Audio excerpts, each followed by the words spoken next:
Welcome to Stories with Liz. Today we're doing another Aleister Crowley, his short story called The Escape.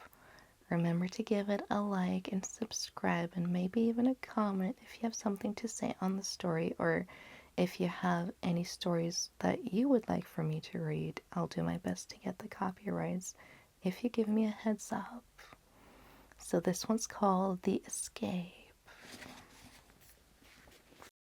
The hall of the hotel at Westdale in Cumberland, where men go to climb the crags of Scafell and the Great Gable, is too full of wet boots and stockings and robes to be a satisfactory place to sit in after dinner. So that on returning to the hotel after physiological satisfaction and meteorological speculation, it is usual to turn to the left and open the first door on the left-hand side of the passage. It is a small room, but has been big enough to hold nearly every man whose name is famous in the annals of mountain crafts in England. On Easter Saturday a few years ago, the two chairs next to the fireplace were occupied, one by a man of nearly 50 years of age with a well-established black beard, the other by a man some 20 years his junior with a beard of about 3 days' growth. The stockinged feet of both formed an attractive overmantel. Both were dressed untidily even for Westdale. Both were of great stature, with features expressing unusual sternness and resolution. The elder seemed an incarnation of strength, the younger of agility.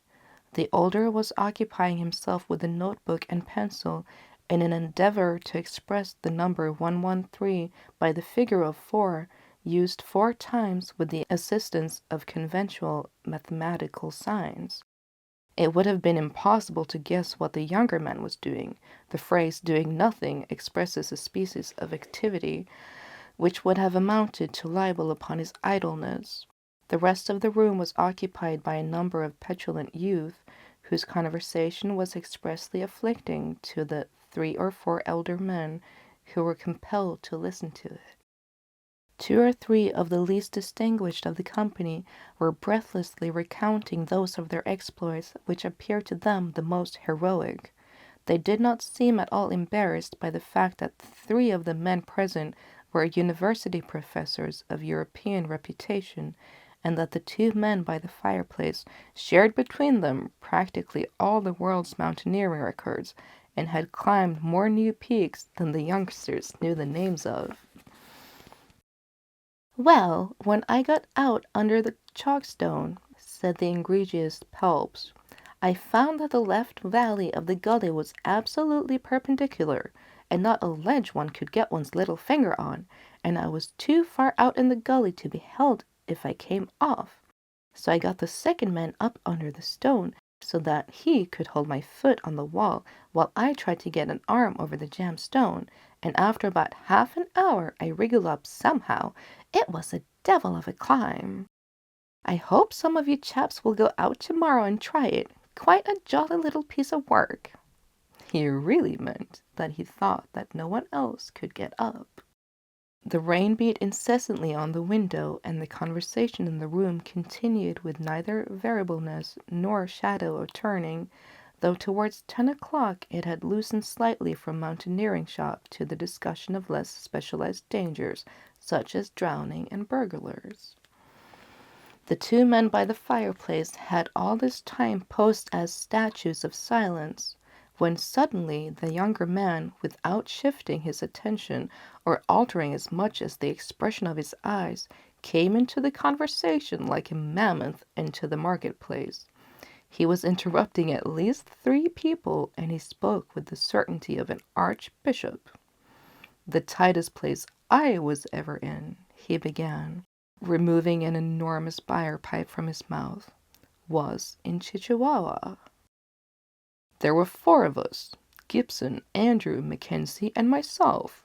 My own name is Dillon." On this announcement he replaced the pipe, relighted it, and puffed solemnly, but no one ventured to interrupt.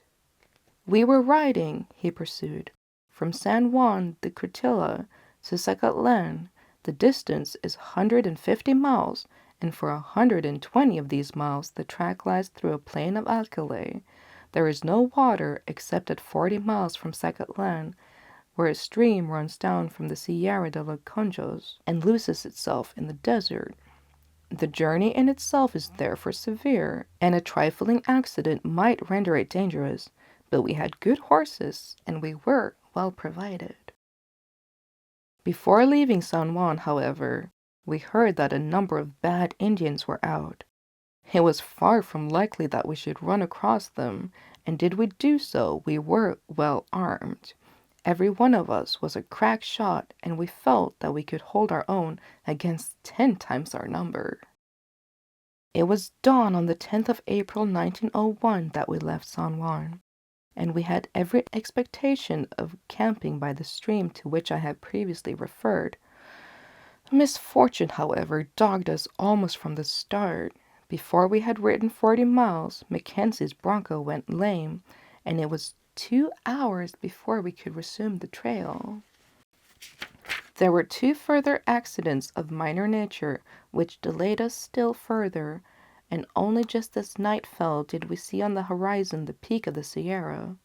We decided to camp, as we had plenty of water, and resumed the journey when the moon rose, which would be some time after midnight. We hobbled the horses, made the fire, ate our bacon, and lay down to rest. Andrews, who was keeping watch, woke me at about 10 o'clock to call my attention to the uneasiness of the horses. We listened long and keenly, but could make out no cause. But almost as we had decided to lie down again, I heard a cry in the distance.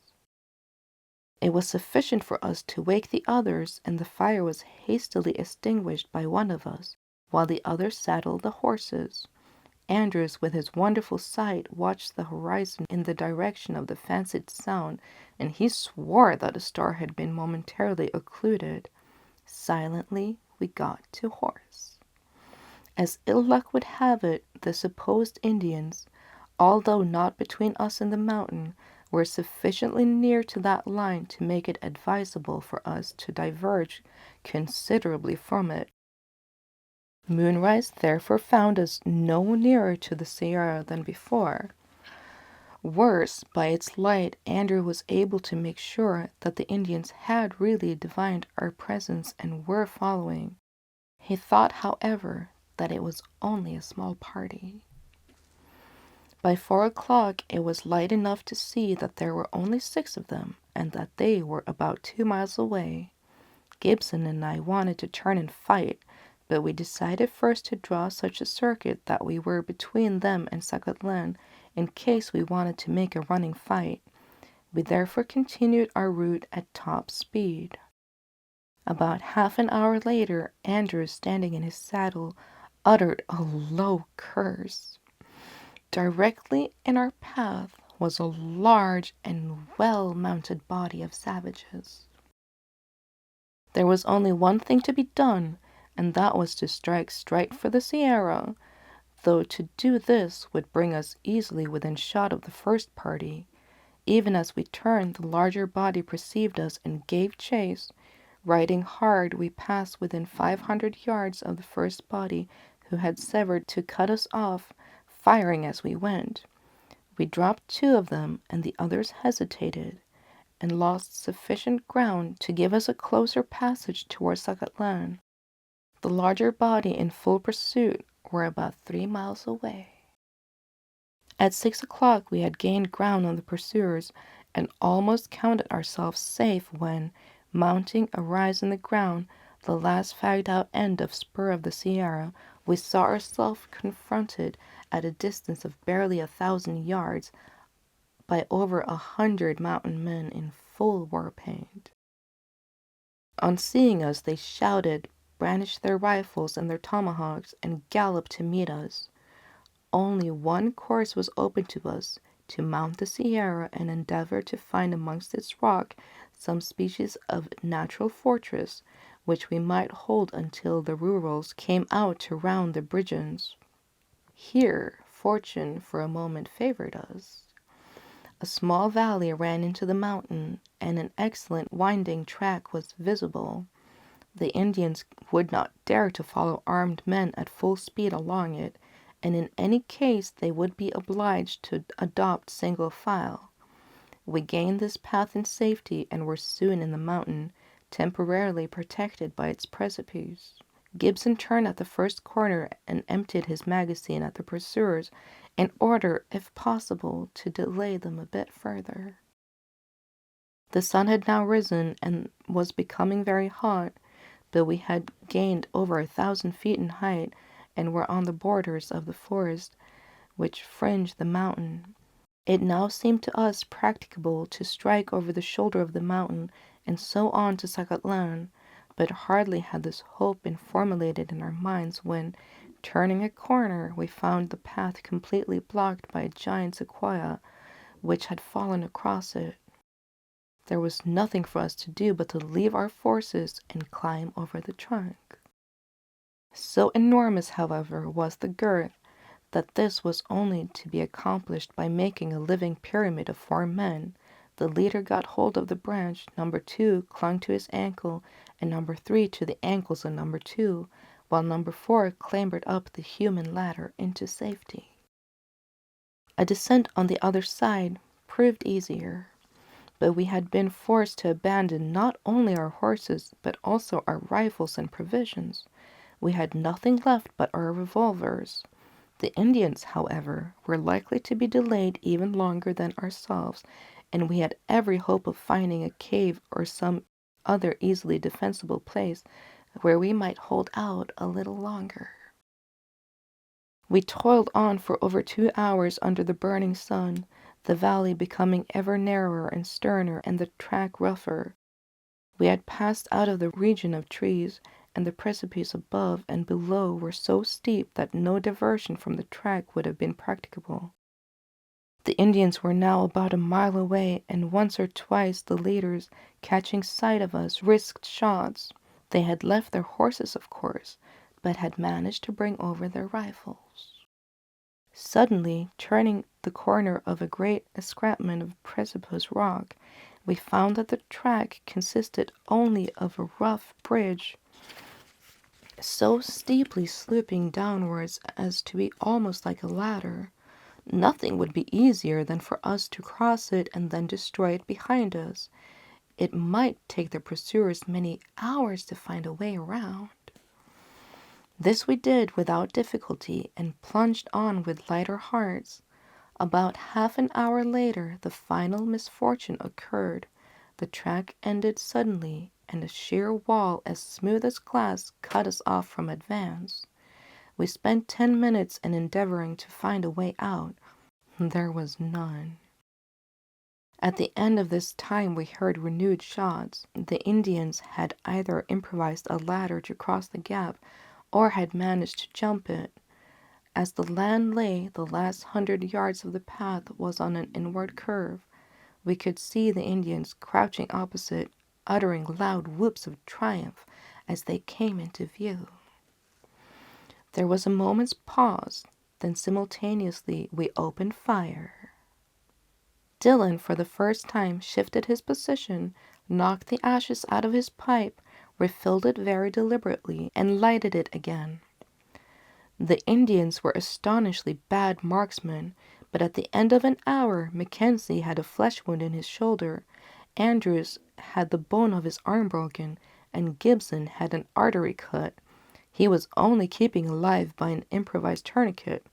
I alone was unwounded. On our part, we had killed 14 of them outright, but we had no more ammunition for our revolvers. We had not even kept the final shots, by which so many prefer to save themselves from death by torture. Dillon's pipe was burning very badly, and he relighted it with a great attention. At the last moment we had only to roll over the edge of the precipice, continued Dillon as though wearily. Well, gentlemen, that was our situation. 4 men disarmed, all but one wounded too seriously to resist attack, on an exposed ledge from which there was no escape, and within 200 yards of them some 60 well-armed savages thirsting for their blood. The pipe again went out. Tobacco claims too much attention to coexist with memory so poignant. But the pause was so long that Phelps breathlessly inquired, "Well, what happened?" Dillon grew even more somber. With slow emphasis he replied, "They killed us, every one." "Suppose," said the man in the corner of the fire, putting away his notebook, "that we have a last pipe in the open before we turn in." The end of that little ghost story. Quite exciting, huh? Let me know by a like or a comment if you thought the story by Aleister Crowley was exciting for you today. Appreciate it.